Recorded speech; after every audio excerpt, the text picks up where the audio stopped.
ಆದಂಥ ಹಿಂದೂ ಕಾರ್ಯಕರ್ತರಾದಂಥ ಸುಹಾಸ್ ಶೆಟ್ಟಿ ಅವರು ನಿನ್ನೆ ರಾತ್ರಿ ಭೀಕರವಾಗಿ ಕೊಲೆ ಆಗಿದ್ದಾರೆ.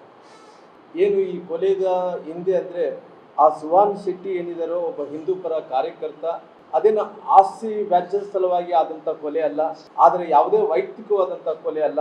ಅದು ದ್ವೇಷದ ಕಾರಣದಿಂದ ಸುಹಾಸ್ ಶೆಟ್ಟಿಯ ನಿನ್ನೆ ಬರಬರವಾಗಿ ಹತ್ಯೆ ಮಾಡೋಂಥ ಕೆಲಸ ಆಗಿದೆ.